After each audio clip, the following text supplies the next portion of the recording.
अब एक क्वेश्चन देखेंगे एग्जाम में भाई हकला जाएंगे, अरे भाई कौन सा कैसे आ गया यार, इसको कैसे बनाना है।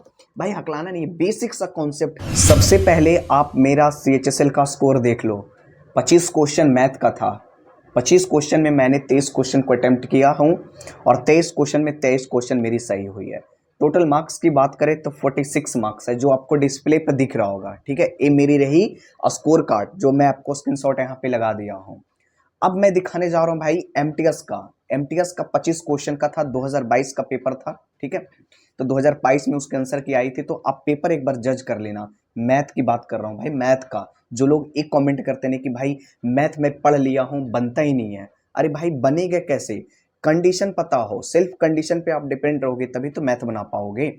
और कुछ कुछ यहाँ पे जो चीज है, लगता है कि जिसका बेसिक लगता है कि पूरा एकदम डल है, भी नहीं उसकी अच्छी सी कवर हो पा रही है, तो उसको भी मैं बताऊंगा कि बेसिक कैसे आप कर सकते हैं। ठीक है, अब देखो यहाँ पे क्या है। आप तो मेरा यहाँ पे देख लिए, एमटीएस का भी दिखा लिए, CHSL वाला भी देख लिए। ठीक है, अब रही बात, बहुत सारे भाई ये भी बोलते हैं कि भाई आपने जो रॉ स्कोर कार्ड है वो आपने दिखा दिया, तो आपने भाई 46 मार्क्स कैसे गेन किया? 25 क्वेश्चन का था तो आपने 23 क्वेश्चन जो बनाया है भाई। हम तो बनाते हैं भाई, हम जो मॉक टेस्ट लगाते हैं, बहुत लोग ये भी कमेंट करते हैं, हम तो मॉक टेस्ट लगाते हैं तो भाई 15 ही सही हो पाता है। ठीक है, 12 ही सही हो पाता है, 10 ही सही हो पाता है। भाई हम 20 का पार ही नहीं कर पा रहे हैं। तो भाई अगर तुमको 20 का पार करनी है ना, तो मैं बता देता हूं कि 20 कैसे पार होगा, इसके पीछे भी तुमको जानना बेहद जरूरी है। तो वीडियो को भाई पूरा लास्ट तक देख लेना। तुमको इसमें मैथ में जो शिकायत होता है ना, वो दोबारा तुमको शिकायत करने का मैं मौका नहीं दूंगा। ठीक है, जैसे अगर बात करते हैं कि अगर तुम्हारी सबसे पहले क्या है ना, बैकग्राउंड 12th का तो जानते ही हो। ठीक है, बैकग्राउंड अगर साइंस वाले हैं तो उसको तो बहुत कम मतलब डिफिकल्टी का सामना करना पड़ता है। लेकिन जो लोग आर्ट्स वगैरह होते हैं वो चाहते हैं कि एमटीएस का प्रिपरेशन करने के लिए, तो उसको थोड़ा लगता है ना कि हाँ, थोड़ा लगता है कि मुझे बेसिक से करना चाहिए, मुझे बेसिक से सीखना चाहिए, क्योंकि मेरा जो बैकग्राउंड था 12th में आर्ट्स का बैकग्राउंड था। अब हमें भाई जानी है एसएससी एमटीएस का तैयारी करने। तो एसएससी का एमटीएस तैयारी करने के लिए तो भाई तुमको पहले जब बेसिक आपने नहीं क्लियर किया, तो अब बेसिक पढ़ो, आकर बेसिक पढ़ो, सीखो। एक चीज आप जान लो कि बहुत लोग ये भी बोलते हैं कि भाई मेरा बैकग्राउंड आर्ट्स था, अब हम आएंगे एसएससी एमटीएस का तैयारी करने के लिए तो क्या हमसे निकल पाएगा? अरे भाई डेफिनेटली निकल जाएगा। आप जब सोचो कि पहले जन्म से तो आप चीज़ों को सीखने ही हो। ऐसा तो है नहीं कि जन्म हुए आप सब सारी चीज़ को सीख गए हैं, ऐसा तो है नहीं। तो आपको इस फैक्ट के बारे में समझनी है कि जैसे अगर आपके पास 25 क्वेश्चन हो, ठीक है, सबसे पहले आपको ना 25 क्वेश्चन को देखना पड़ेगा कि कौन कौन सा वो टॉपिक टारगेट करते हैं। ठीक है, तो ये जो टॉपिक टारगेट करते हैं वो आपको प्रीवियस ईयर से पता चलेगा। जब आप प्रीवियस ईयर का सेट लगा रहे होंगे, मॉक टेस्ट लगा रहे होंगे, तो वहाँ से पता चलेगा कि कौन कौन सा टॉपिक यहाँ पे एग्जाम में पूछे जा रहे हैं। उस टॉपिक को सबसे पहले आपको फिनिश करनी पड़ती है। तो टॉपिक सबसे पहले आप जज करो कि अब प्रीवियस ईयर से ही टॉपिक पता चलता है कि कौन कौन सा टॉपिक, वही टॉपिक तो हमको एग्जाम में पढ़नी है, वही टॉपिक को हमको पढ़नी है, और जो टॉपिक नहीं पूछा जा रहा उसको हम क्यों पढ़ेंगे फिर? ठीक है, तो कुछ कुछ ऐसे हैं।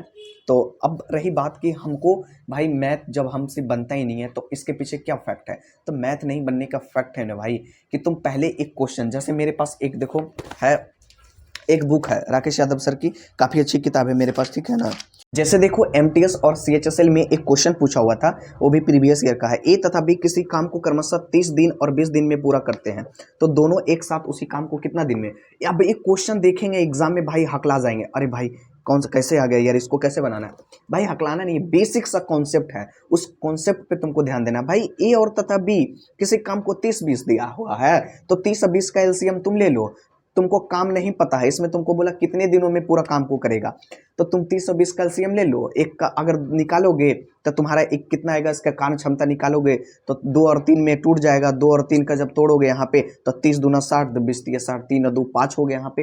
अब 5 हो गया तो 5 जब हुआ, टोटल वर्क कितना हुआ? 2 और 3, ए की कार्य क्षमता 2 आया, बी की कार्य क्षमता 3 आया, तो टोटल को कितना हुआ? 60।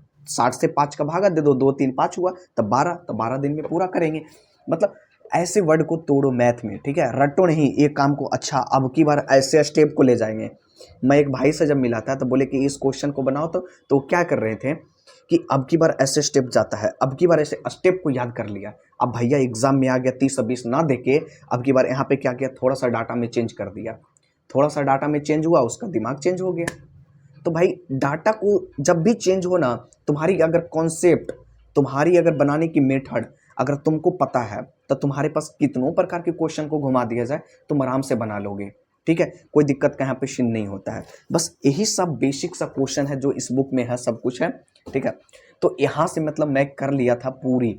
आप बोलते हो कि भाई मैथ में आपने 25 में 25 की एमटीएस एग्जाम में, मैं इसके पीडीएफ टेलीग्राम पे सेंड कर रहा हूँ, ठीक है, वहां से देख लेना।